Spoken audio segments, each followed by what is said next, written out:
Yeah, okay. Nice. It says it's recording, so we'll figure it out later. So with muddy points, as I'm kind of going through this list, if you find there's a question I did not answer that you specifically asked, it's because I answered you in the threaded discussion. So if you haven't checked there, check there, okay? And then one of the other things I wanted to mention as far as sterile processing, Steris University. So I'm going to type it into the chat here. Steris University. Yeah. Is a great website, training site. So you can Google it, Steris University. It has a ton of videos, training videos about sterile processing. So we're not going to dig into sterile processing a ton. So if you have other questions like how does this specific thing work, or why, or more, I want to know more about prions, or I want to know more about biofilms, or I want to know more about processing endoscopes, whatever the case is, go there. It's free to set up an account. You can actually earn CEUs, but Rulon's probably in the market for that, but I don't know if anybody else is at this point. But it's a super good resource for you, okay? All right, so to start off, there was a question about reprocessing masks. I think Rulon asked that question. So we are not supposed to reprocess those, but when in Rome, I guess you're gonna do what your facility says that you're gonna do. There was also a question about double masking. That might have been Lexi that asked that, like, why are we doing that? We're also not supposed to double mask. I did do a little bit of research and I was reading some articles about how to preserve the N95, they're putting a regular mask over the top of it. So if they do get any like splashes or splatters or anything on it, that they can still preserve their N95 and just change their outside mask. All right. That's what we did. Yeah. Mm-hmm. And I think with reprocessing, just to speak for my facility, is we had bins to reprocess, but it didn't get to the point where we actually did reprocess them. I think it was kind of a step that they were taking as a just in case scenario if we were to run out of masks. And that's, like I said, speaking to my facility personally, but none of ours actually ended up getting reprocessed. Very good. Thank you. See, she's a resource already. As far as pouring liquids, if we look at our sterile principles and practices, it says that once we start pouring, we want to keep pouring until we've emptied the contents. If not, once we stop, we don't want to pour again. That has to do with the lip only being the sterile portion of the bottle. We can't ensure that it wasn't contaminated somehow when we stopped the pouring and something went back into the liquid or that kind of thing. So as far as pouring liquids, that's a practice that we want to follow. We don't want to recap because once we take that cap off, it's considered contaminated. So we wouldn't want to reuse the fluid again after that either. Anything to add with that? I was gonna say, I know that just in my experience, sometimes people would recap the liquid, and if you ask for more fluid, I just be kind of cautious and make sure that you're watching them, because I've had nurses that have tried to repour and I've had to ask them to stop and get a new container. You might get pushback, but just, you know, stick to your guns and tell them exactly what you need, because it's, I mean, we can't be doing that. And I know sometimes they push back a little bit, but you know, if you just politely ask them to get you a new container, they might, you know, have a little gruff about it, but they'll get you a new one. And then they'll probably know that you expect that from then on, and then they won't pull those shenanigans. I think I told you guys about a nurse that I had worked with that would pour half of the bottle of saline and set it way up on a shelf so that she could pour half for the next case. Yeah. So I would pour it out. And so then I went to the materials person and I was like, hey, can we get 500 ml bottles? Because we're at a surgery center, we usually didn't use that much. So she would do the same thing with the other bottles as well. So I just continued to pour it out in between cases. So yeah. So I mean, you'll never get in trouble for, you know, asking for a new container, because ultimately what would probably happen is it would possibly go to a supervisor or team lead, and you just explain to them the situation, and it's going to be totally fine. They're not going to side with the person that's not following the correct protocol for it. Yeah, Tori made a good comment about just setting a precedence. Yeah, Mhm. for sure. You know, they'll sometimes, you know, they'll try to push just to see with what you'll let them get away with, especially when you're new. Like it could just be a silly test, and no, that's not fair or right, but it does sometimes happen. As far as head coverings, somebody asked like the different types of head coverings and when are they used. So I'm not exactly sure like if there was some specific curiosity, but as far as head coverings, you've seen two of them in the lab already, like the boy caps and the bonnets. If you have a lot of hair that's going to be hanging out from underneath the cap, or you have long hair, you can't wear those little boy caps. You want to wear the bouffant ones. There are some others that have like a beard cover where it's like got these long flaps and you like, you know, tie a noose around your neck.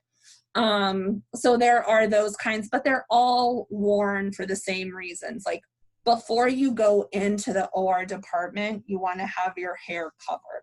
And if you're taking a test, they're going to ask you when you put on the head covering, and who knows, is it when do you put on the head covering, or when should you according to a test?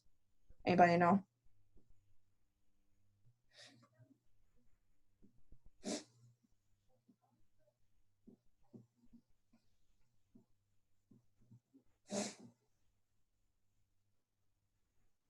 Prior to hand washing, that's a great guess. Definitely before hand washing, but this has to do with like when we're in the locker room. We come into the locker room from outside in our civilian clothes. We're going to change into our scrubs. Yeah, Adriana, you got it. Alexis too. Before we put on our scrubs, right? When we're in our skivvies, we're supposed to don that head covering before we put on our scrubs to prevent hair from falling onto our scrubs. Do we usually practice that? Yeah, no, we usually don't, honestly. Sometimes the caps are even like outside of the locker room. You're not going to walk out there in your skivvies and get one. Definitely it's before you enter the basic area right by the ORs. You definitely have one on before then. But sometimes we would put them on in the lounge. Yeah. But our lounge was right by our locker room. It wasn't in by the OR at all. Yes. So does that answer questions about head coverings? If you're bald, do you have to wear one? That's a question I have. What do you guys think?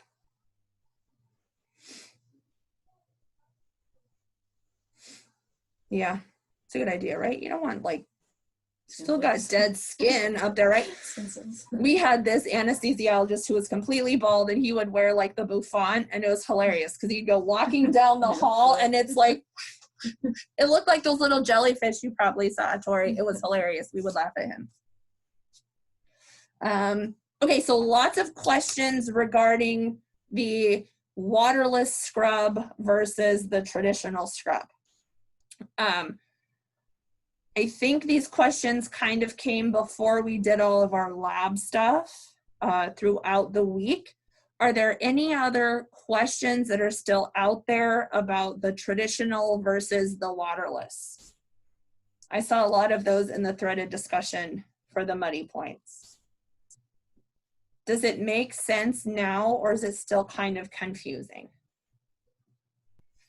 Well, I'm still a little confused on it. I just want to make sure. So it's like when you first get to your facility, obviously you're going to do your basic hand wash, right? And then you do your scrub before your first procedure. And then after that, you do the rub, unless you leave. Is that right? Mm-hmm. Or you can come in at the beginning of the day and do your traditional scrub. That kind of checks two boxes, your scrub and your hand wash. And then you can go open your case and then you can waterless scrub. Does that make sense? So you just, in place of your hand wash, you just do your traditional scrub. You just get towels at the sink, you towel off, right? You've done your scrub and your wash combined. Then you can go open your case. And then when you get ready to scrub in, just do the waterless, and you can do that after for every subsequent case that's coming up. Unless you leave the department or your skin becomes visibly soiled, they suggest that you return to the traditional scrub. but you're going to see some surgeons that do not use the traditional scrub at all. So anyways, there you go. And there is some evidence-based practices coming out that traditional scrub can break down the skin more easily and can stir up that resident flora, kind of increase it to like rear its ugly head. So, you know, they're kind of suggesting that they're kind of leaning towards the waterless being more effective. I guess old habits die hard. That's why we do one traditional scrub, and as long as we're just in the department, we can use that waterless the rest of the time. What do you do? That's exactly. I come in the morning and I do the actual hand scrub, and then I do exactly what Rhiannon said. I set up my case, and then just right directly before I scrub back in, then I'll do the alcohol-based waterless solution. So that's the way I always have done it. Me too. When we started out, way back in the day, a lot longer ago than, you know, Mrs. Stoll probably wasn't born yet. But anyways, waterless was just coming on the scene, and it was like these bottles of alcohol foam that like had a squirty thing like whipped cream or shave cream does, you know. But we pretty much did a traditional scrub. Like that was just kind of coming on the scene, and then things have, you know, changed, you know, into this. So yes, I would say a lot more surgeons a lot of times will come in still, they'll do a traditional scrub and they'll come in wet. A lot of them still do that. Yeah. But typically more, I've seen like scrub techs or the PAs even, or med students, a lot of them will come in with the alcohol based. Which changes our routine, right? Because if they come in and they're wet, they need a towel. If they've done a traditional scrub. If they come in and they haven't done a traditional scrub and they've done the waterless, skip the towel altogether. So I always say, just look at their elbows, look for the drips, right? Sometimes they stand at the scrub sink for 20 minutes like this, talking to their friend, and they come in and you're like, are you wet? Are you dry? Like, what do you need? I don't know. So when in doubt, just ask, right? Like, do you need a towel? No, I'm dry. Okay, fine. And if you don't have a towel for them, they'll say, I'm wet. And you'll be like, oh, I'm sorry. And then you grab a towel. Yeah. If you just go for the gown, you know, then they'll usually correct you. Yep. Does that help, Rainey? Perfect. Immensely. Thank you. Yay. Anything else out there hanging about waterless versus traditional scrub? Okay. Covering of the table. I hate this book. The book talks about covering the back table. Yeah. Like you set up too early? Uh-huh. Yeah. Okay. It literally goes over it. They actually have new fancy drapes for that. They do, which we have looked at. But a lot of people are still really confused about it, even out in the practice. I feel like a lot of people still don't do it right. Yeah. It's probably best not to, if we can avoid it at any cost, to not cover it. As far as how long it should stay covered or shouldn't stay covered, I mean, I think the same rule still applies, that the longer sterile supplies are open, the worse it is. So, you know, if it's going to be a half an hour, 45 minutes, maybe an hour, and they're saying that you should cover, I don't think it's a bad thing. If it's going to be half a day or tomorrow, then definitely not. I was gonna say, if you can help it, don't do it, or set up as close as you can, because otherwise somebody has to sit in there and babysit the table too. And a lot of times your nurse will be like, well, I didn't set up, so this is on you. And if you gotta go to the bathroom or get a drink, then you gotta try to, hopefully there's somebody free to come in and sit in there. Mm-hmm. Yep. Makes sense. Yay. Some questions about evidence-based practices. As far as evidence-based practices, I don't know if there's like specific questions, but just to reiterate, evidence-based practices are there. The practices that we use are a product of evidence-based practices. So what that means is that there's research that supports. It also means that those that are out there doing it day in and day out have also given their stamp of approval, right? Because we want to think about efficiency as well. We want to think about efficiency. We want to think about safety. We want to think about, does it work? Does it make sense?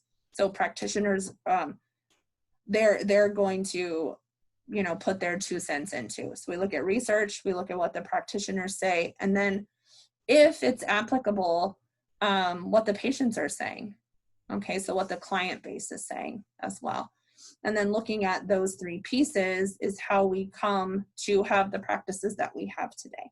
And so all of those organizations that make the rules and regulations, those are the things that they're basing these principles off of, if that makes sense.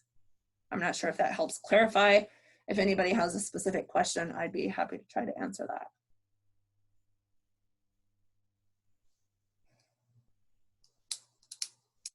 Okay.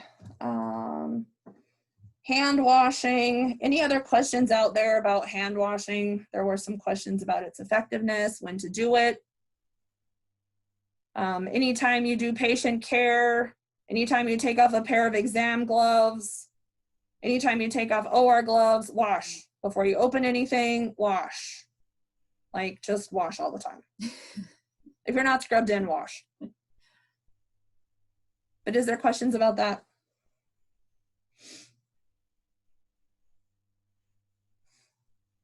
Hi guys, awake, it is Monday. Let's see what else is out there.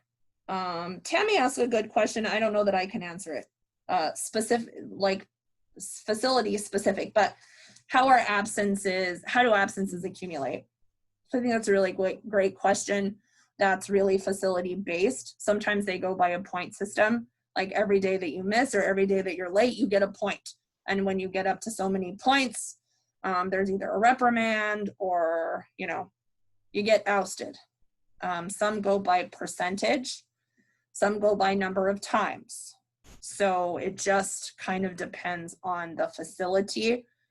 Really important to ask those questions once you get hired at your facility so that you can abide by their rules and policies. Let's see what else. Somebody asked if there's ever a time when you could become so contaminated that somebody would have to relieve you so you could regown. Yeah, definitely. More so talking like if you get a splash of like blood or something. I think they were, well, I guess it could go either way. If it's like gross contamination or if you've contaminated your gown, just there's been a break, that. I said there's been times I've contaminated either myself during a case, and honestly there was no relief. So you basically just let the surgeon, like, hey, I contaminated. I mean, obviously they're not going to have you stay scrubbed in, but I always would say, is this a good time for me to quick break out and scrub back in? And then typically the nurse would open your gown and gloves for you. And then you just quick go wash your hands, or if you, depending on where you're contaminated, and then come back in and re-scrub in. A lot of times they don't give you any trouble for that because they obviously want everything to stay sterile. So usually they're like, yeah, go ahead, quick, go do it. So I've never had an issue with that, and I've done it before, so. Yes, for sure. Sometimes, like if your skin isn't contaminated, then the nurse can actually untie your gown if you step away from the field, pull it off for you, and then just, like she said, have a new gown so you don't have to leave it all. You can just get your gown and go.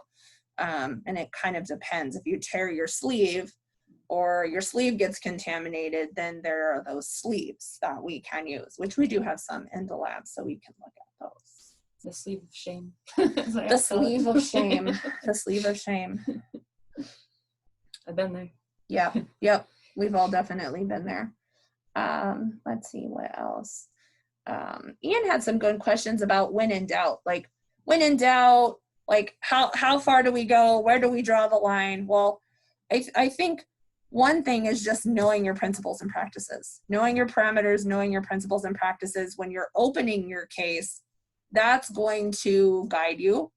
If something gets opened on a corner of your table, let's say when you're opening and it's contaminated, there are things that we can do to do damage control where we wouldn't just throw the whole thing away.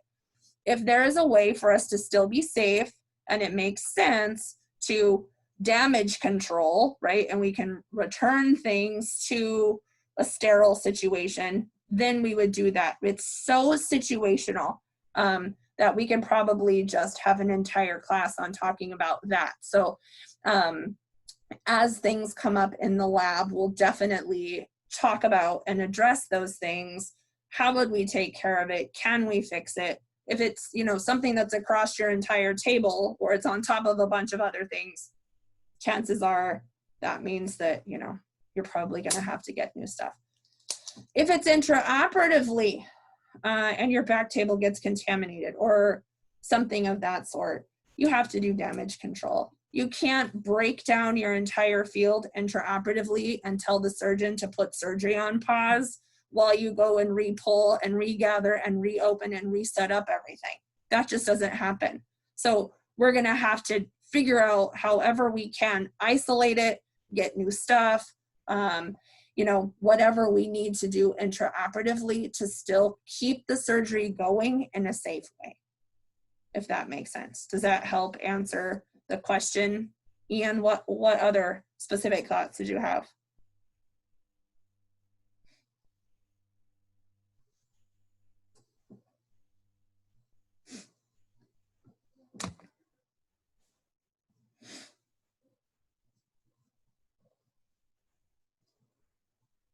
Okay, good. If you think of anything else, then give me a shout and I'll answer that. So that's the majority. This one's about the immediate use steam sterilizers. So that's pretty much most of the muddy points from chapter 9. Is there anything else in chapter 9 for principles and practices that you still have, you know, that's still fuzzy?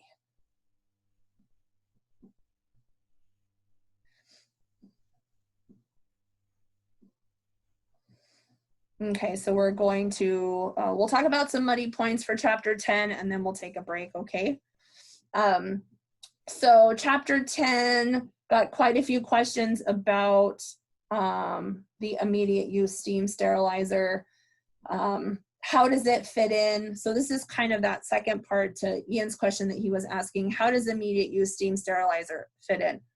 Well, we don't want to use that unless we absolutely have to. If it's the only thing on the planet, the only wingding that we have, and we still need it, then we're going to cook it. Okay, we're going to use the flash sterilizer. If there is a replacement, we are not. All right, so typically the general instrumentation, hospitals will have several of those kept up separately in peel packages that the nurse can go get and open for us. If it's the surgeon's favorite hammer and that, or mallet, and that's the only mallet that he ever uses, and that's the only one, and it gets contaminated, then the nurse is going to flash sterilize it for us. Okay. The thing with flash sterilization is that we can get a result on the biological, right? Because it's going to take like 4 to 10 minutes to flash sterilize something, and a biological usually takes about an hour to run at best. So we don't have that double check of the biological indicator, which makes it a less optimal choice. It still sterilizes things. Okay, it's not like it's not killing the bugs. However, we don't have that last parameter check, right? So that we can say that it was sterilized in a way that yielded measurable results. Remember that in our principles? It's kind of part of that, if that makes sense. Let's see what else. Different things such as how each specific one works and the steps, like steam or even the ultrasonic or ozone or EO or all of those things. If you are so curious and you just can't stand it, then use Steris University. Otherwise, since we are not going to become sterile processing techs per se, we're not going to dig in too much more to that at this point. Suffice it to say that when you are in your clinicals, you will be in sterile processing for a week. Some require 2 weeks. All right, some don't care, but we care. We want you to be in there for at least a week or so that you understand what's in the tray, what the processing flow looks like, and how to operate those machines on a basic level. Okay. as far as how often are we going to be in sterile processing? Because it's not our traditional role, right? But it's definitely something we can do. It's within our scope. We learn how to do it. It depends on your facility. If you work at a gigantic facility, you'll probably never be there. All right. But if you work at a really small facility like a surgery center or a community hospital, when you are not busy doing cases, guess where you go? Sterile processing, right? Fold towels, do whatever. Okay. I think it's more facility specific than anything as far as how often are we going to be doing that. All right, does that help? Ariana asked some questions about cleaning, and I know why, because she loves cleaning and composting. She loves things that start with the letter C. Coffee is included because she works at Starbucks. So as far as what types of stuff do we use for cleaning, it's just going to be a couple things that jump out at me. One, facility specific. Okay, so it's going to be up to them to decide which ones. But then they're also going to think about what do they need it to do, right? Remember how chapter 11 talked about the Spalding classification system? So that's going to play into it too. If we want something that is a high level disinfectant, then we're not going to choose a quaternary ammonium compound, right? Because those are lower level disinfectants. So the lower level disinfectants are going to be used for those non-critical items like blood pressure cuffs, stuff that doesn't comes into contact with only intact skin. And then those intermediate ones that come into contact with mucous membranes, blah, blah, blah. And then high level for something that we want to eradicate all, that's where we're talking about sterilization. So does that help? Does that make sense? Okay, do you have any other specific questions? No? Okay, my dear. Very good. Let's see if there's anything else on my list. Somebody asked about sanitation procedures for each case. And what does that look like? So again, it depends on the time and the place. If it's a turnover, like between cases, we call that a turnover from the time patient A leaves the room till patient B comes into the room. Then, it's pretty standard. We're going to get out all the dirty stuff. We're going to wipe down all surfaces. We're going to mop the floors. We're going to replace everything. And so that's the typical process. Do we have to help out with it? We should, right? Even if there are people, environmental services people, we used to call them housekeeping in the day, that are, specifically tasked with that, it's still our responsibility for making sure our room is turned over correctly. So take your stuff to decon, go back, jump in and help with the room turnover. I think I responded to someone's threaded discussion that not only is that what the right thing to do, but it's also going to get you brownie points. Because if you just take the attitude of, there's somebody to do that, I'll go sit in the lounge for 10 minutes and then I'll go see if my room is turned over for me. That just doesn't sound very fair. It's like, cooking a meal and dirtying up every dish and then, not helping to clean up the mess. Poor hubby. Okay? Does that make sense? Well, a lot of times I think with turning over rooms, we always help turn over our room and they're very appreciative of it. And then also another thing is if there's multiple rooms coming out at the same time, there's only so many of them. Mm. So sometimes that can make everything go faster because a lot of times I know just in our experience, our surgeons would be like, well, what took you so long to get back in the room? Or, they're going to ask questions if they know your turnover is supposed to be 15 or 30 minutes. And they're going to question it. So a lot of times we would always jump in because sometimes there's multiple things going on or they're running to go get fluids for, the core if they're out. So we always would just jump in. So it's really not that hard. Grab a mop, grab a rag and help wipe everything down. Yes, what she said. I agree 100%. Very good. Thank you. Let's see what else. Somebody asked, How often do we use other methods of sterilization besides steam? So any of our metal instruments, for the most part, can go through the steam sterilization process because they can withstand that high heat that is required. Anytime that we have instruments that cannot withstand heat, and I don't know what that percentage is, but that is when we're going to use those alternate methods. And what is going to dictate that is the instructions for use, right? The instructions for use, those are going to be housed in the sterile processing department. They're going to tell you everything about how to clean that thing and what the manufacturer deems as appropriate to clean that thing. Okay, whether it's steam or EO or whatever the case may be. But, you know, I think they're trying to phase out EO as much as possible. And then, you know, somebody asked, well, if there's some that are unsafe, then why are we still using them? Well, being in the operating room every day is unsafe. That's kind of my first thought. And so in response to that, my thoughts are, we need to know how to protect ourselves, first of all, because there's a lot of things that we come into contact with that are unsafe.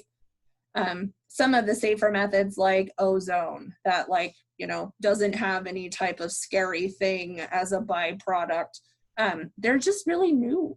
They're just really new, you know? So that's something that device manufacturers need to think about moving forward. Like, how can we create something that can be, that doesn't have to have ethylene oxide sterilization or those kinds of things? So I just think the newness of those technologies are the limiting factors at this point, but that's just my educated opinion.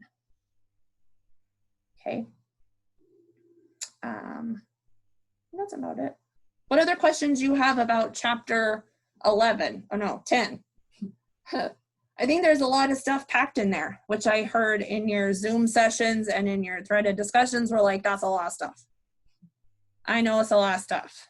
But is there any other burning questions that you have before we take a break?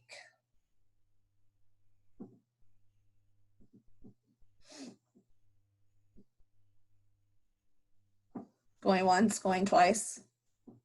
Nothing. Okay.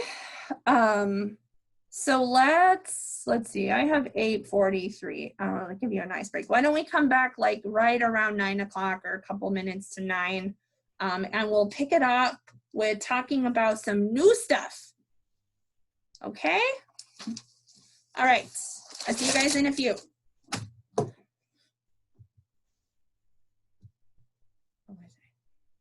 Blue towels are folded for draping the abdomen, as she anticipates how the surgeon will use them. She overlaps the group of 4 and places them into the ring stand underneath the gowns.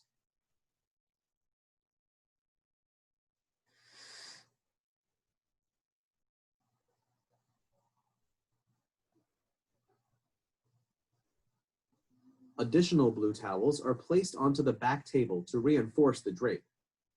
The surgical technologist continues to follow a setup routine that promotes efficiency and maintains aseptic technique. She keeps her hands at table level and does not touch surfaces that are not draped.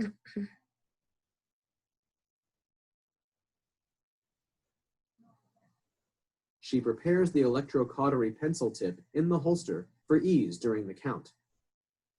Laparotomy sponges in a pack of 5 and Ratex sponges in a pack of 10 are placed in front of the blue basin.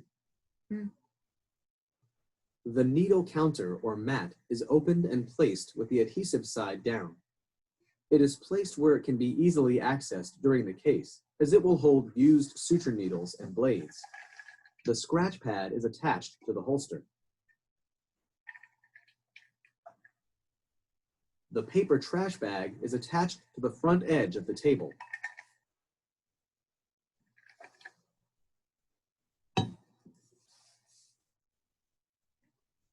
Basins for fluids are placed near the table edge. The large blue basin is not needed and is passed off to the RN circulator.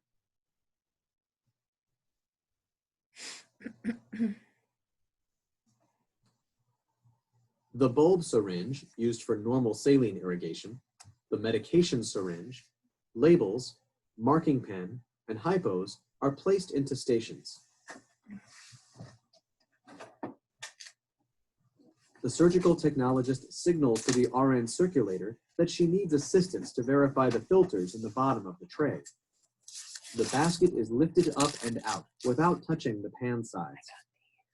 The surgical technologist will wait while the RN circulator assesses the bottom of the pan for moisture and looks at the blue filters for holes or tears. If found, the tray cannot be used. Verification is complete, and the surgical technologist places the instruments on the back table. Forceps are removed from the white bag. Forceps are organized from small to large and toothed or not toothed.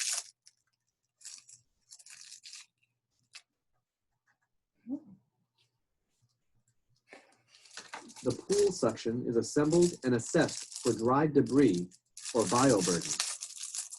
Dried bioburden is not sterile and will render the instrument set, as well as the back table and surgical technologist, as non-sterile.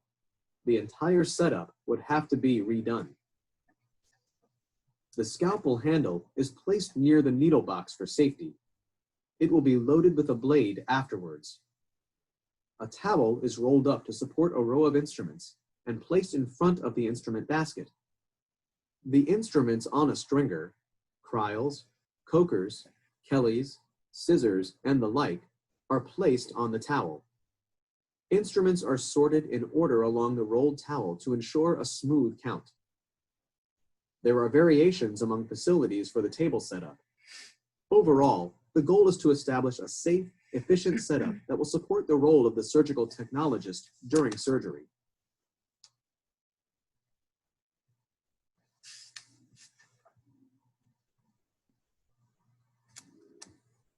So I just wanted to add something. This area where the surge tech has like all of the disposable stuff set up, a lot of times we refer to this as our kitchen or like our working area. Depending on what side of the operating room table you're going to be on, you want this kind of closest to you. So if she's working on this side, this is going to be up against the OR table. If she's going to be going around to the other side, then chances are she would put all of that over on this side. So, you know, there are some situations, you know, you're going to kind of have to think forward about what case you're going to be doing, where you're going to be at. So these things might change a little bit.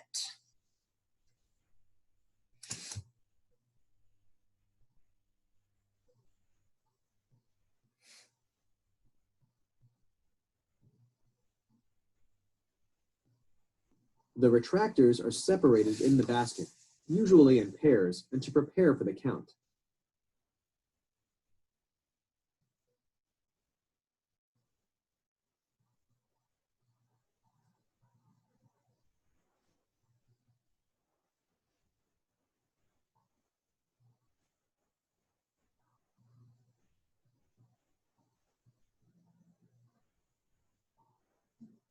The surgical Trays technologist come out loaded. holds her hands above her waist.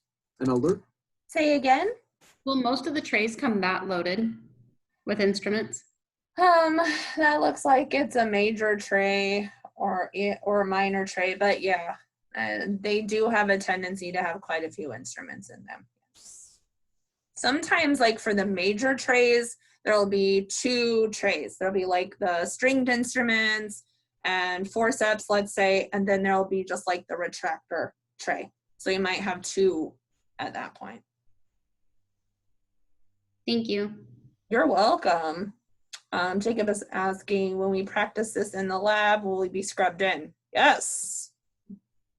You know it. You gotta get the full deal. You gotta sweat. The RN circulator that she is ready for the count. Okay, so that last little part where they said she's gonna let the circulator know that she's ready for the count, that's one of our responsibilities. Sorry, we're not going on to that. I was just gonna cue it up for what was next. It's our responsibility to initiate our count, always. Yes, there may be situations where the nurse is like, okay, are you ready to count? Whatever the case may be. But it's our responsibility to initiate those counts as the surge check. So what are some things you noticed about the video?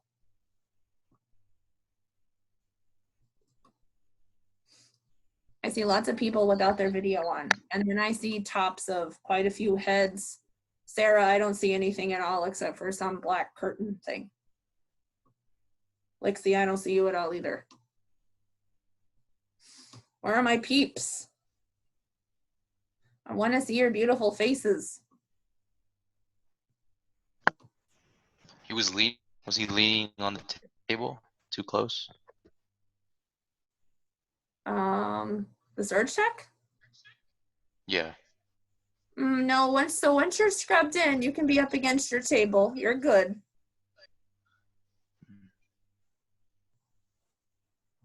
Well, what are some takeaways? What are some things that you saw that you learned? We're not necessarily looking for mistakes. I mean, if you saw a mistake, of course. I thought her big basin was a little too close to the edge at one point, but that's just me. Yeah, Tori, you and I are on the same page. What else? Nobody noticed anything else about the video? I was just watching the order in which they placed things on the table, and just kind of observing how things were laid out, where things were put, and in what manner it was done. The towels being folded, the 4 towels being folded in and placed under the gown in the basin on the end. So just watching and observing that. Good, perfect, yes. So her movements were really purposeful. She stacked the drapes, the gown in order that they would be used. So that's something that we always think, like, what's going to be used first, second, third, last, that kind of thing. We want to organize that. What else was I going to say? Something about, what I kind of like to do is think about my table being in 3 sections, and I kind of work in this section, then I work in this section, then I work in this section, right? Because one thing that we want to do is limit the movements, like how many times we're moving items. We don't want to pick it up, move it here, pick it up, move it here, pick it up, move it here, pick it up, over there, right? Because the more we touch things, the more we move things, the higher the chance that we're going to contaminate them, they're going to fall, whatever the case may be. So we want to limit those movements. So just having a plan, and at first you won't have one, so you'll go by my plan. And then, just like Mrs. Stolp and I were talking about, like as you get out there, or maybe you work with different faculty members even here, you might pick up a little something and you're like, oh, that really works for me, or I want to try that out. Or when you're being precepted in the field, maybe you learn something from this preceptor and something from that preceptor, and you kind of take it and make it your own, right? And so you'll kind of make what I call your own fingerprint, right? You'll develop your own kind of specific thing that works for you. Yep, let me see some other comments here. Oh, how'd you put towels on top of the back table? Yeah, it's just an extra barrier, right? That's totally what we do. We can use a 3/4 sheet for that as well. When I do big ortho cases, and I have 2 tables, I'll keep one clear and a 3/4 sheet goes over that before I like stack all my big trays on it. Jacob liked how everything was neat and organized. Yes, that is the name of the game, right? The more organized we can be, and the more of a routine that you develop of putting something back in the same place every single time. That's like if you're in your kitchen and you put the cheese grater, let's just use that, it's in my mind because of Tammy's little thing, in a different drawer or a different cabinet each time. Like after about 2 weeks of putting it somewhere different, you'd be like, where did I leave that? Where did I put that last? Did I put it down in this drawer? Did I put it up in this cabinet? Did I, so the more routine we can have, having a certain designated place where something lives, and then just putting it back there every single time helps us to be more efficient and more organized as well.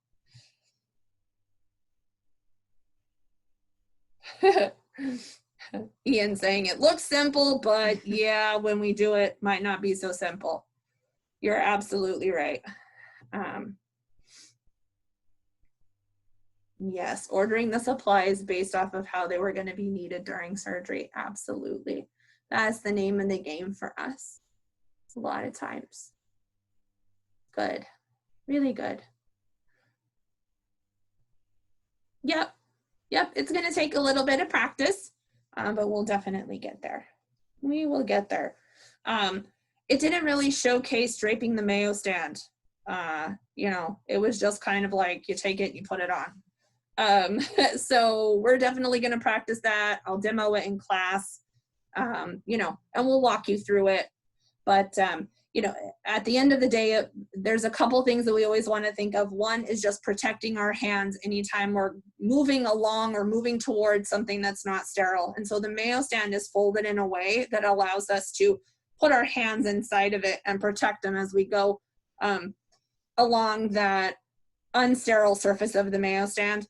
Something weird about the mayo stand cover. So what do we say about drapes or table covers? Where do they become not sterile? What do we say? 1 inch from the table surface. Yeah, we have that 1 inch margin, thanks Tallman, and where they fall away from the edge, they're not sterile, right? The mayo stand is completely different. Forget everything you ever knew about any type of drape ever, because the mayo stand cover is like a pillowcase cover, and it is sterile all the way around, like this, right? Because we pull that up over our patient. So we're gonna use this pillowcase type drape to drape it. We still, you know, where it kind of comes down the back of the mayo stand, you know, lower than waist level, you know, within our zone. We don't want to reach down there or anything, but suffice it to say the top and the underneath are going to be considered the sterile areas of the mayo stand, and that's pretty much the only exception. Okay. Any other thoughts that you have? I was just gonna say, I think during my clinicals, a lot of times I just kind of follow what my preceptor wanted me to do. And when you get out on your own, I would say kind of take that time to organize it what works for you, because a lot of times I've just noticed with preceptors, they like it done their way. So they're probably going to teach it the way they always do it.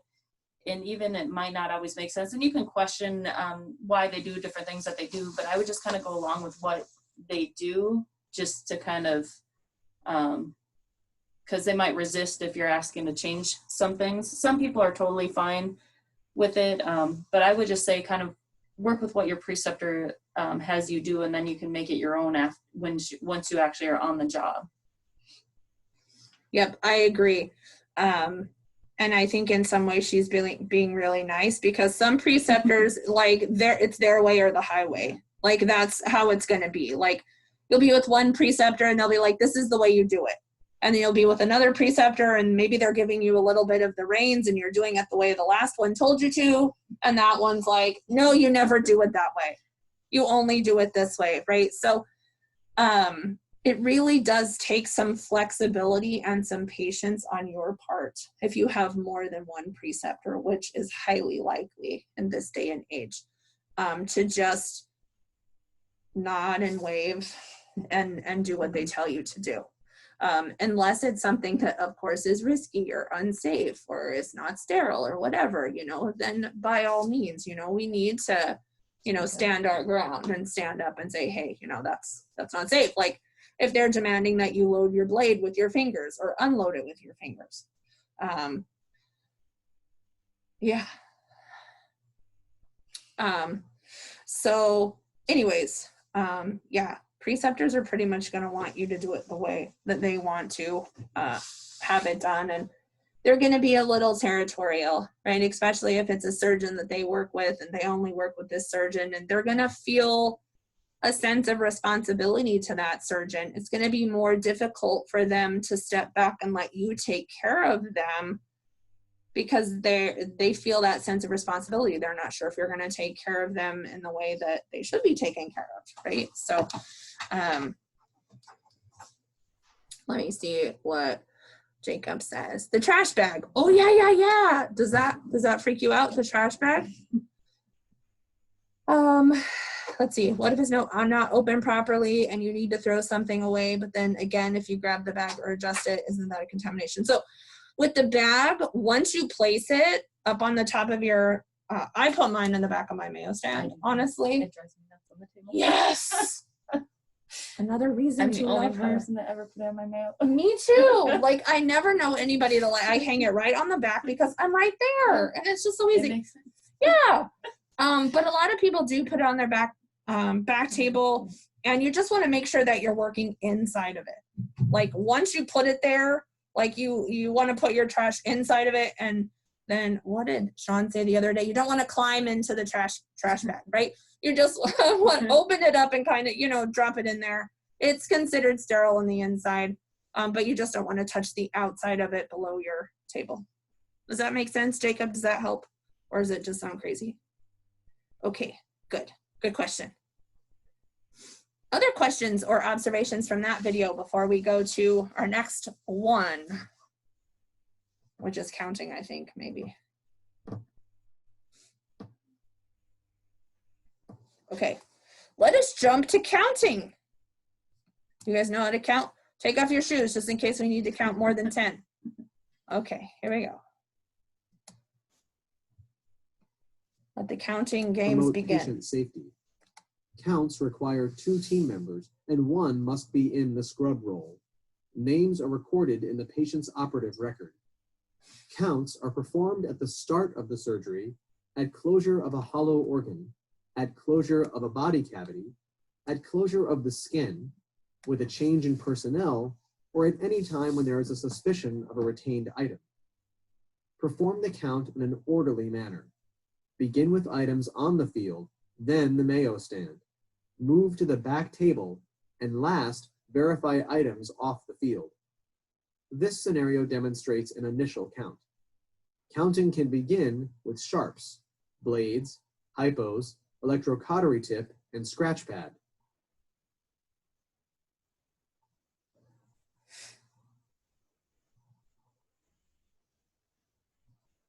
Sutures are counted in the kidney basin. Each item is separated and audibly counted.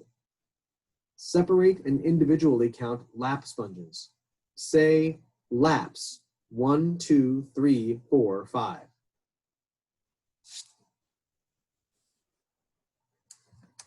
So just one little shout out here. If you have more than 1 pack of laps or more than 1 pack of Ratex, he's going to tell you in a second, Ratex come in packs of 10. But if you have several sets of laps, you're going to count laps 1, 2, 3, 4, 5, 1, 2, 3, 4, 5 for 10, 1, 2, 3, 4, 5 for 15, so on and so forth. Same with Ratex, 1 through 10, then 1 through 10 for 20, 1 through, you wouldn't just count 1 through 20. You're going to count them in the number that they come in the pack, and then give a tally. Okay.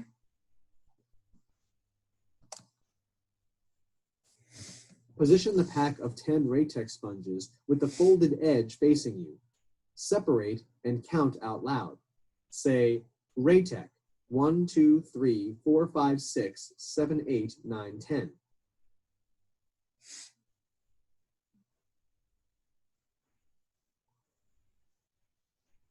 Point to Kittners. Say, Kittners or peanuts, 1, 2, 3, 4, 5.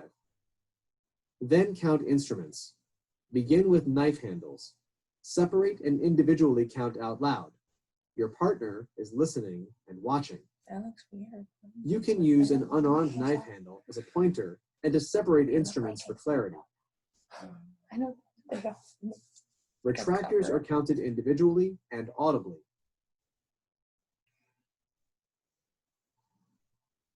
Forceps are counted individually and audibly.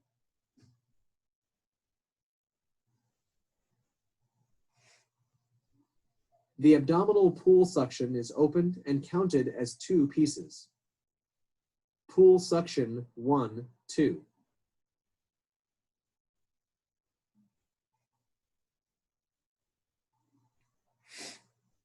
Those are old pants. Those fancy little clips on the drawers. I know. The metal Yankauer suction is counted as 2 pieces and the tip is secured into place. Instruments on the rolled towel are counted. Each instrument is identified by name or category separated, and counted so that all instruments are visible to the two individuals.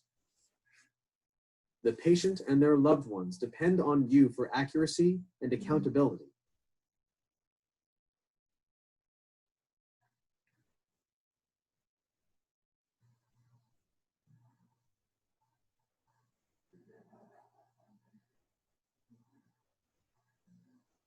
The pair work in tandem and stay focused on the process.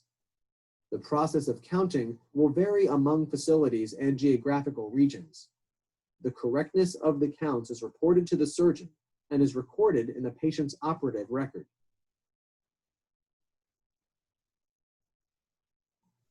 Ta-da! So that's just our preoperative count. Now we're gonna do a soft count or a disposable count. We won't be counting instruments, but we're just gonna do a pre-op count. So there are several times when we count, like the video mentioned, but for the sake of this, we are just going to do a preoperative count just to get a little bit of a practice going. Okay.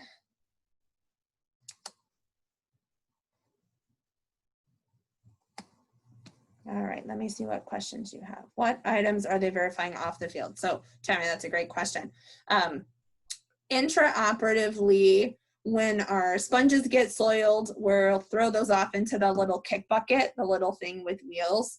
So that's something that'll be off the field. If we drop something like an instrument or something like that, and we've counted instruments for that case, then that could be something that's off the field as well. So intraoperatively, when we count, we're gonna start at the Mayo stand, then we're gonna go to, well, at the field, then the Mayo stand, then the back table, and then anything that's off the field, the circulator is going to count, but we're going to verify. So let's say we have 2 sponges at the field, we would count 1, 2, and then let's say we have some on our Mayo stand up to 8, 3, 4, 5, 6, 7, 8 on the Mayo stand, and then that's all we have. We look at the back table, there's none, so there's 2 in the kick bucket. Circulator is going to get some gloves and say 9 and 10, hold them up for you. Okay, but we don't just point to the kick bucket and say 9, 10 in the kick bucket, right? The circulator is going to do that, but we're going to verify. Sometimes they'll use like these little plastic little bags that hang, and they'll have like, you can put 5 laps, 1 in each bag, or you can put 10 Ratex, 2 in each little bag. And if you have a case where you're using quite a few sponges and those get full, then the nurse is going to say, can you see that I have 5 laps? And you will look over there. It's kind of like a diaper bag thing, Rainey, yes, but it's clear so you can see the shenanigans inside. But you'll verify 1, 2, 3, 4, 5 laps. Okay, I see 5, and then they'll hang another bag over the top to start filling again. So as they go, as you throw them in the kick bucket, they're going to get them and put them in the little hanging bags. And we have them in the lab, so you'll be able to take a look at those as well. Okay, does that answer your question? That was a good one. Yeah, I just thought they said before things start, you know, before they start the case, they're going to count the Mayo stand, the back table, and anything off the field. And I'm like, well, what are they counting that's off the field before they start? That's why I was confused. Yeah, that is confusing. I could definitely see that. Typically with our preoperative count, there's kind of an order that I suggest you should do things. And that is, as soon as you get scrubbed in, you get organized in preparation for 2 things, your count and your meds. So you want to do that right away, because the circulator has other stuff to do. In the lab, whoever's the circulator is just going to be standing there like you're the only important person in the entire world. But it's not like that in the real world. So you want to get your stuff together as quick as possible so you can count with your circulator, get your meds, and then they can go do whatever they need to do, whether it's get the patient, check on the patient, get other equipment, whatever the heck they need to do to get their portion ready for the procedure to happen. So preoperatively, it's easier if you can count before you start distributing stuff across your entire field, you know, your Mayo stand and, you know, setting things up. So just on your back table is pretty much where you're going to have your stuff. There are situations where the nurse is busy. So you're not just going to stand and wait to do your setup. you're going to keep working. And then as soon as your nurse is ready, you can do your count. So things might be distributed between your back table and your mayo stand. Intraoperatively is where things get distributed to the field, which is the patient, right? And then the mayo, potentially the back table, and then throwing stuff off the field as well. Yeah. Excellent. What else? Other thoughts, comments? You are welcome. My pleasure.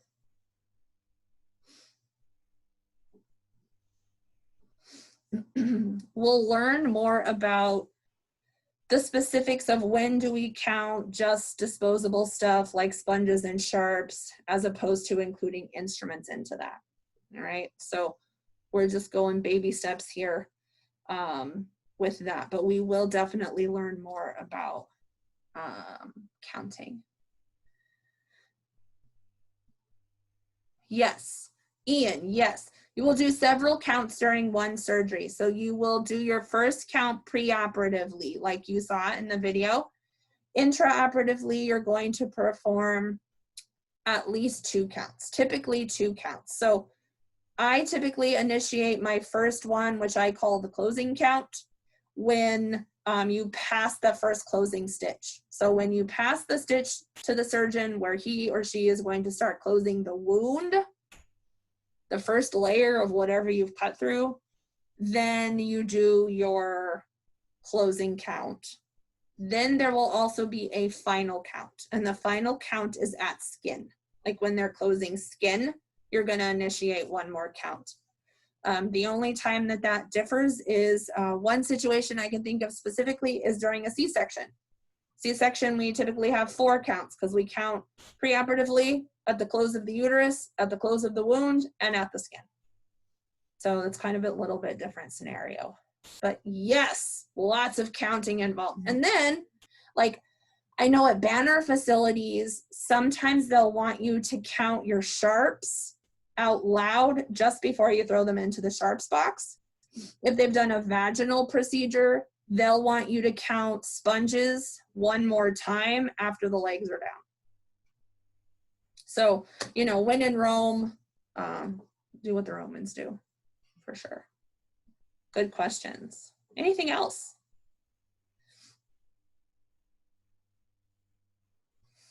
I like the diaper genie comment. Okay. Like the ones you put your shoes in. Oh, yeah. Like the shoe hanger bag things. Yeah. Yes. Okay.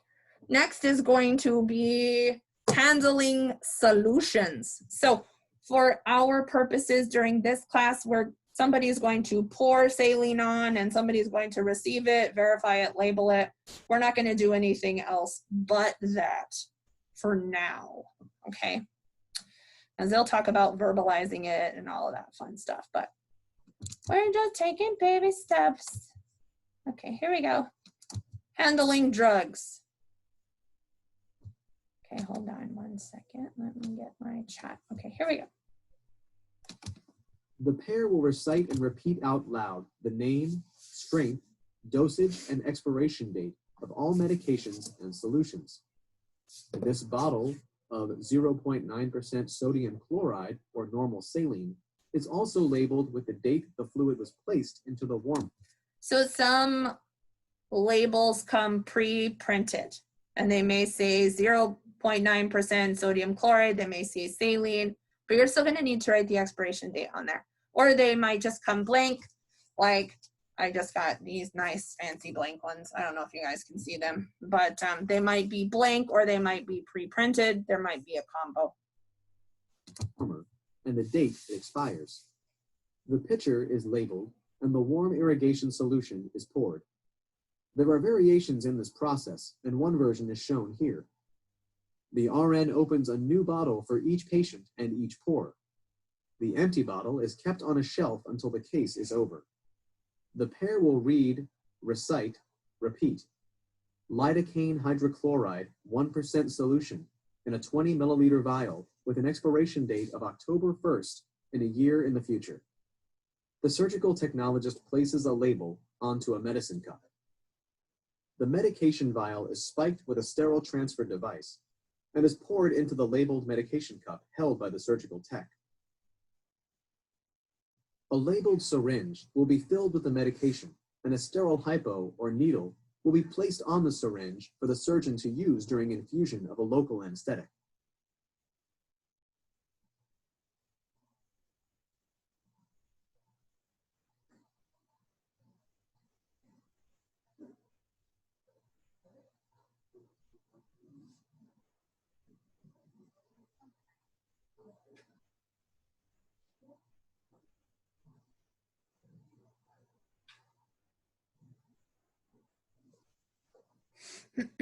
So this is if you have to draw it up from the vial.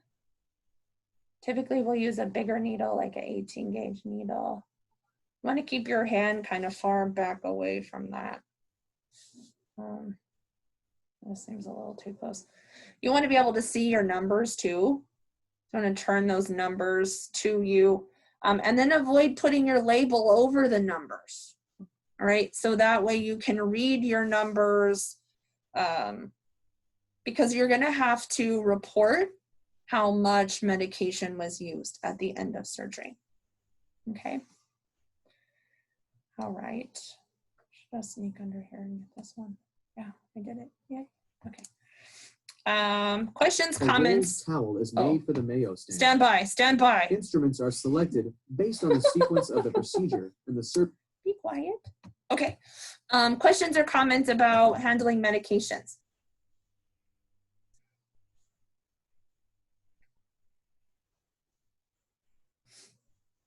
So that's pretty typical, like you put the medication into just a open mouth cup. I mean, obviously for me, that's so different from any of my experiences where we always just would draw it up out of the vial. But I guess in my head, I kind of thought that it would just be either in the vial, like sterile, or like come preloaded in the hypos, but you actually put it into a cup. For the most part, yeah. I don't think you'll be drawing up from a vial too much. We will definitely practice it in class so that you know how. But the thing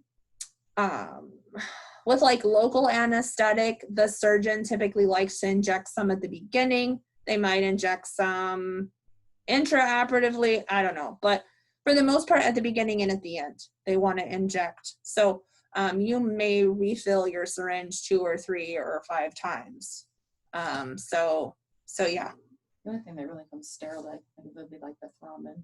If you have to mix the thrombin yourself, then you'll get sterile vials. But yeah, I mean, that's kind of a whole different, that's intraop if needed. Yep.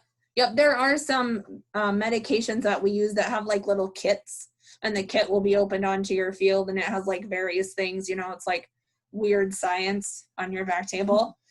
That you might have to mix together or draw up, or, you know, whatever the case may be. But for the most part, with local anesthetic or anything like that, they're just going to dump the whole bottle. And then, you know, you have to keep track of how much was used intraoperatively.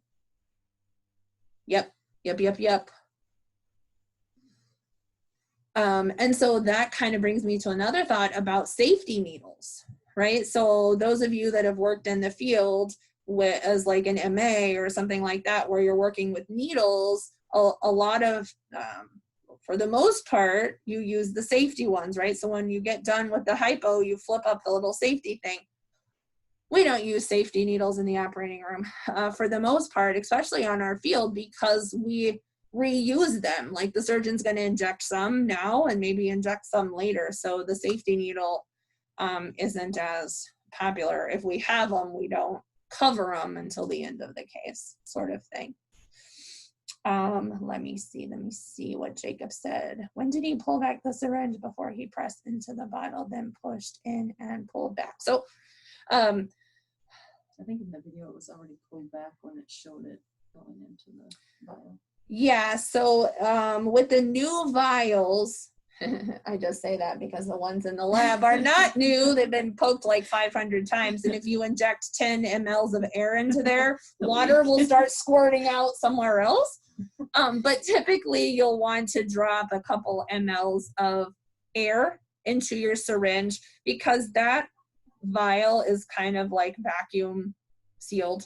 So pushing some air into it makes it a little bit easier for you to pull back. You still have to keep pulling back on that plunger, because if you let go, it's gonna like be with the, remember the catheter, right, where we have nothing. But injecting a couple mLs of air is going to be helpful. So you just pull back on the syringe, get some air before you put it in, and then push the air in, and then go ahead and pull out, you know, your fluid. I think it looked like the syringe had like 10 mLs of air in there. Excessive amount of air Yeah, to I start think it's with. too much too. I think maybe 2 or 3 mLs is probably sufficient. You're still going to have to pull a little bit. And as you start, if you have a big enough syringe, like say you have a 20 ml syringe, as you start to pull that fluid out of the vial, you might have to pull back on your needle a little bit, right, to get it, keep it into the fluid. Otherwise, it's like you sucking air. Yeah, yeah. Does that help, Jacob? Did I? Is there something else? Okay. What else about handling meds? Besides how fun it is. Oh, one of the things that I wanted to say is when you have your medication up on the field, when you pass it to the surgeon, you're going to tell the surgeon what it is you're passing. All right, so if you have 1% lidocaine plain or without epi, you're going, when you pass it, you're going to say 1% lidocaine plain. Okay, or 1% lidocaine with epi, or whatever you have. If it's saline, when you're passing saline, you're going to say saline. You're going to verbalize whatever it is that you're passing. Okay, that's an important part.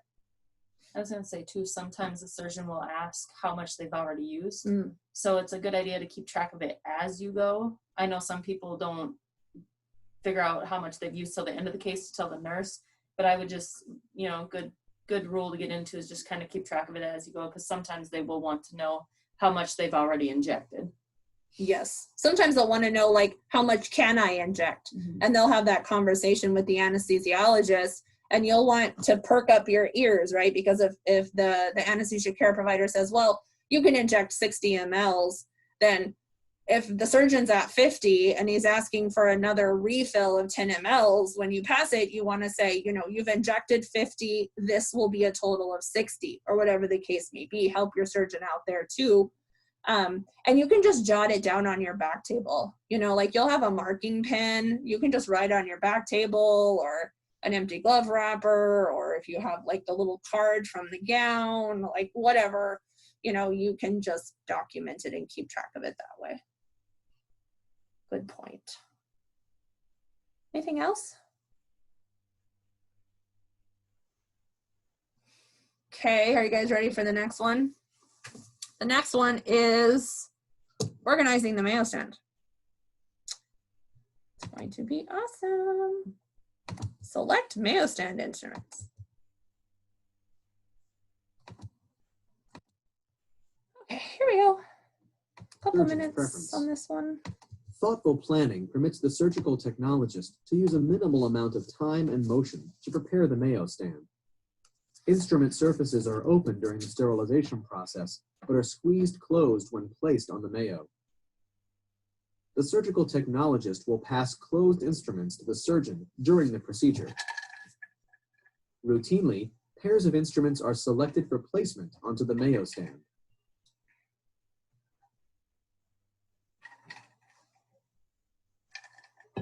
The surgical technologist places Cryles, Kellys, curved Kellys, Cokers, Alices, and Babcocks. Instruments selected now will be used by the surgeon at the beginning of the case. As the case progresses, instruments will be exchanged from the back table.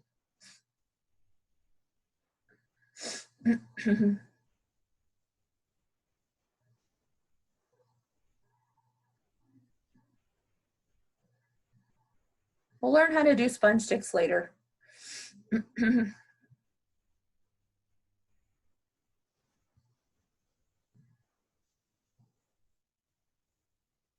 Retractors are selected based on surgeon preference, the depth of surgery, and the size of the patient.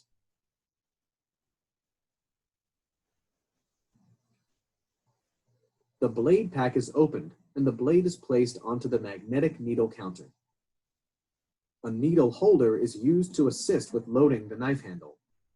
The number 3 knife handle is very popular, and it will accommodate a number 10, 11, or 15 blade. It is used to incise skin and tissue. The blade is carefully seated onto the knife handle. The armed knife handle is placed onto the mayo stand at the end where the vertical positioning arm is located. The blade will be closest to the surgical technologist when the mayo is at the surgical field. The surgical tech continues to select and place forceps and scissors onto the mayo stand.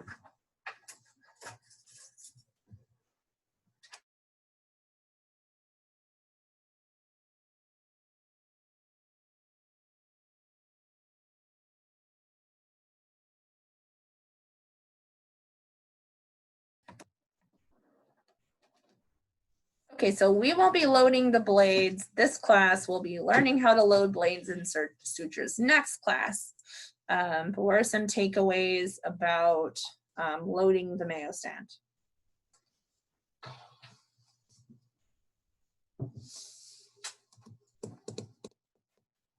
What do we, yeah, sharps are kept close. Yes, sharps are definitely kept close.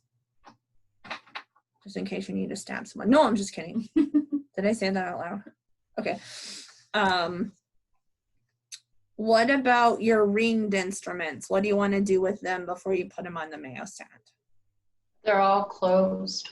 Yeah, you want to lock them. Even the scissors too, you just want to close them.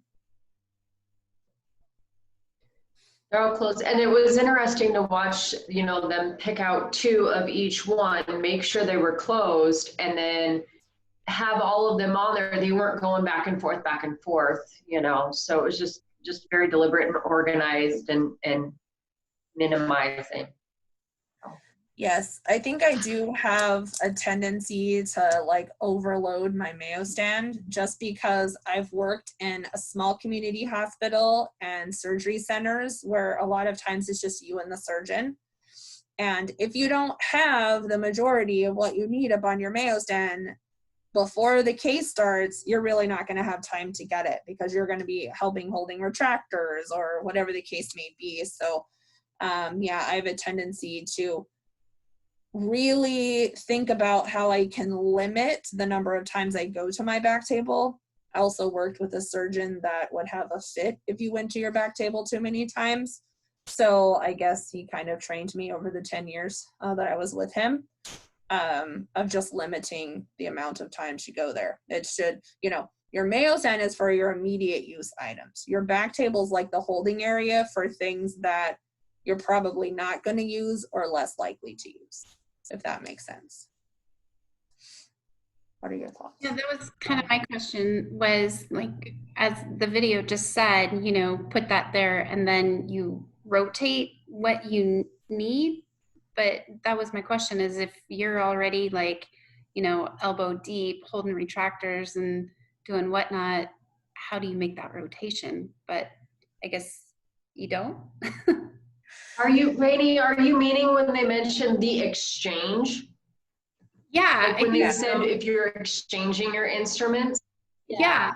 Because I was thinking, wait, okay. It was kind of like what Miss Windsor said, where, you know, the items that are immediate use are always on the mayo and the back table is like, oh, maybe we need these. But, you know, as the back table is the backup table, right? So yeah, that was my question. Like, how do you rotate? I think there are certain times that are appropriate to think about that. One thing that comes to mind is those big abdominal retractors. You can't have that up on your mayo stand either. You might have some retractors, you know, retractor blades that you think they're going to need. Like, remember that the book Walter or the Omni, how they have like all those little parts pieces. So you might lay out the ones that you think are a possibility for them to use, and then you're going to go to your back table to get them. Like once they get the abdomen open and they're ready to put it in, you're going to pass, you know, the ring and the arms that hold it, and while they're doing that, you're going to go to your back table and get some choices of retractors, or maybe they've already told you like, hey, I want XYZ. And you're like, okay, so you load those up and you're kind of at your back table doing that. And then the reverse is true when you're coming out, right? So when they're getting ready to close the wound, like all of those retractors are going to come back to you. You're going to put those on the back table, and you're going to kind of start getting rid of most of the specialty instruments that you use for the procedure. You're just going to leave up stuff on your Mayo stand for the closure. You need forceps, you need scissors, you need a couple hemostats left up there still, some smaller retractors, those kinds of things. So my teacher a long time ago used to call it the turn and burn, like where you're getting ready to close. And so all of that extra stuff, you're kind of clearing the Mayo stand and just keeping up what you're going to need for closure, if that makes sense. So those are some of the things that I can think of. Can you think of anything else? Well, I mean, I'm pretty fortunate, I guess. I came from a teaching facility, so there was always probably more hands than we needed, too many cooks in the kitchen. So, I mean, I guess I was a little fortunate on if I needed something from my back table, it was right beside me. I had my Mayo up, so I was able to grab basically anything I needed. I mean, there's been a time or two where I've had to reach to my back table if I was helping a surgeon, but a lot of times too, if you're unsure about what you need, and I've never had a surgeon when I've asked them, hey, can you take a glance at my Mayo stand and let me know if there's anything I'm missing that you need? And a lot of times they have no problem looking, from my experience. And our surgeons are really good about briefing before the case. So they would come in and let us know exactly what was going to happen, exactly kind of what we needed. Some were a little better than others, but I would say for the most part, I got pretty lucky there was always, a PA or a resident or a med student. I mean, there was always a lot of hands. So I guess I tend to overload my Mayo, like Rhiannon was saying, just because I like to have everything up and ready. But I mean, I had easy access to be able to get to my back table. So it kind of probably just depends on the facility you're at and how much help the surgeon has with them. For sure. I've only had one experience where the surgeon got a little bit snarky about looking to see if I just asked him, do I have all the trays? Can you just take a peek and see if I have all the trays that I need? He was kind of like, but for the most part, they want the surgery to go well. I would say that if it's the 10th case of the same that you've done with them and you're like, hey, can you check my Mayo stand? They're going to be like, wait a second. Like, didn't you just ask me that 9 times already? Like, you should probably know that by now. But for sure, I totally agree. Other thoughts, questions about that? We have 2 more videos to watch. Can you guys hang and then we'll take a break? Okay. Next one is underwater basket weaving. Okay, you guys ready? This is a bonus video, underwater basket weaving. It's gowning and gloving, the team member. I was just being silly, if I can find it. But this little thing gets in the way. I don't know how to get rid of it. Okay. Yeah, it gets in the way. It's so silly. Preparing medications. Select medicine instruments. Gown and glove. Okay, here we are. The surgeon enters the OR suite after performing the surgical hand scrub. The surgical technologist is attentive and readies the towel. The towel is cuffed to prevent the surgical technologist's sterile gloves from the surgeon's bare hands. My chat went. The surgical technologist readies the gown and protects her sterile gloves again by cupping her gloves under the gown at the shoulders.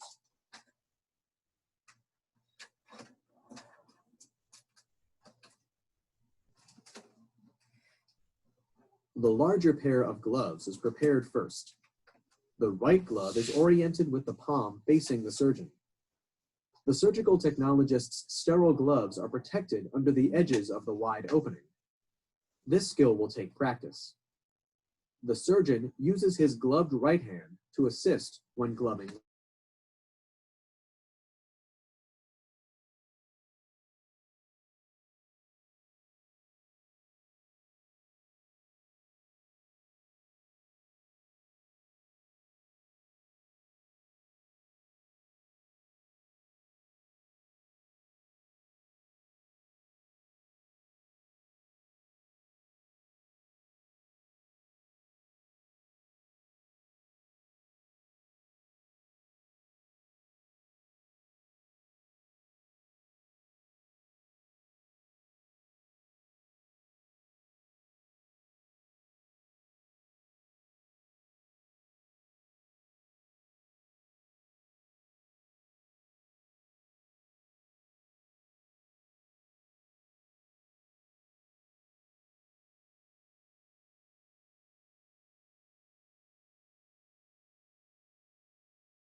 me.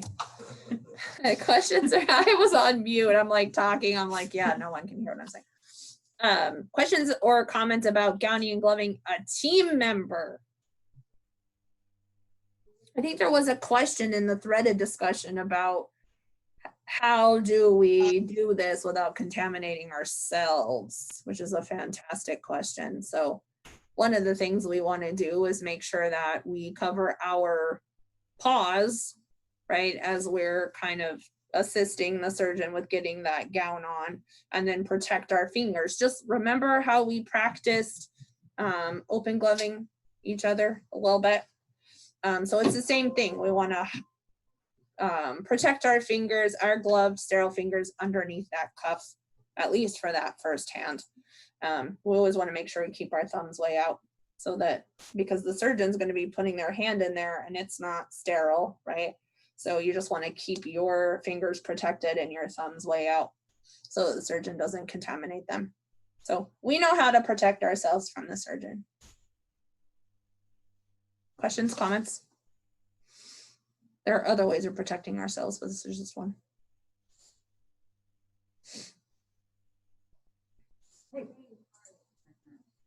No questions about that? No aha moments? No violent reactions? Any of those? I'll take those too. Throw a chair. All right. One more we're going to look at, and that one is draping the patient. Draping the patient. That will be our last one. We'll take a break.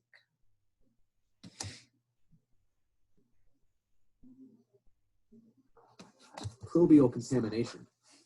During an actual case, the patient would not be wearing clothing. The surgical technologist separates and passes 4 square towels. The surgeon places the drapes to make a window through which the incision will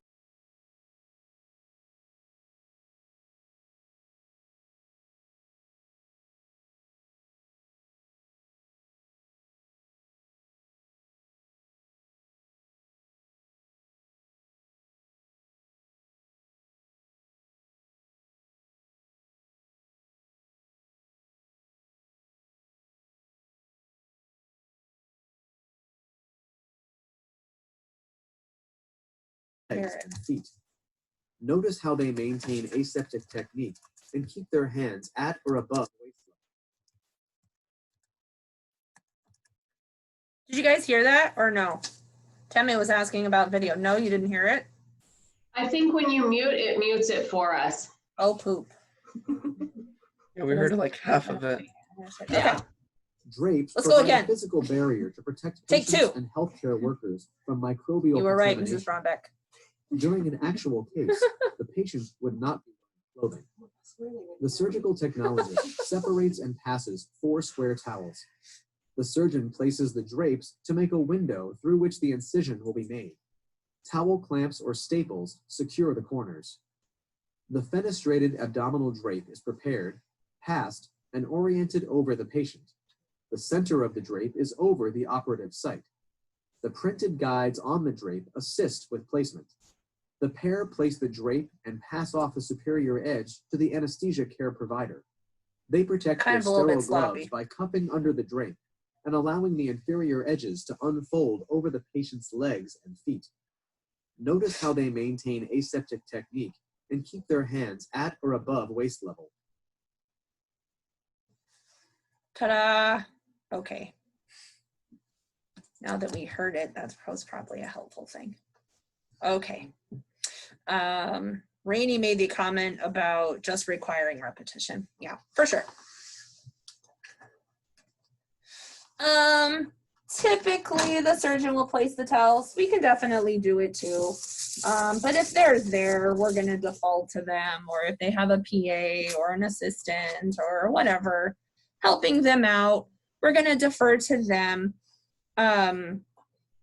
But in the lab, we will get practice doing all of the above. So in the lab as a surge tech, you'll get practice folding them and passing them. And then in the role of the first assist, which you will eventually play that role, not right now, but eventually, then you'll get practice placing them as well. So that you kind of feel what all parts feel like. All right, there's a special way that we fold them. Something else that you want to think of is not passing sterile drapes over the non-sterile patient. So let's say you're on one side of the patient setting up your back table, you have all of your drapes, you're ready to help your surgeon drape, and the surgeon is on the opposite side of the OR table. You do not want to pass across the undraped OR table. The best technique, if you were to be asked on a certification exam, is to walk around to the other side of the OR table, to the same side as the surgeon, with your towels.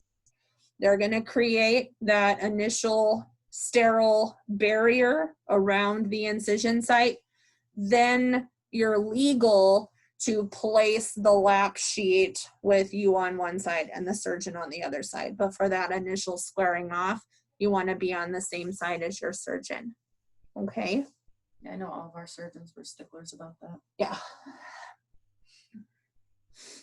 For sure. Any other questions? Comments? Are you guys ready to do this tomorrow?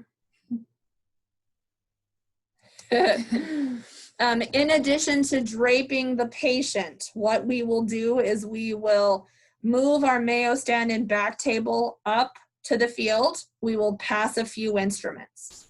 Then we'll be done. We'll clean up. We'll go again. Okay, we're going to have kind of a similar thing as we did last time. We'll just have 2 sets of things and we'll figure out a turnover routine that is the most efficient, so that we can continue to kind of keep running through. But we're not going to check everything and open everything. We're just going to start from stuff being open. All right, then you're going to put on your gown and gloves, set up your field, and then we'll gown and glove the team member, drape, pass a few instruments. Okay, but I will demo it all for each group so that you know exactly what's going to be required. Okay, be able to see it. Alrighty, anything else before I send you on a break? All right, well, let's come back at 1/4 after, 10:15. All right, I will see you then. We will see you then.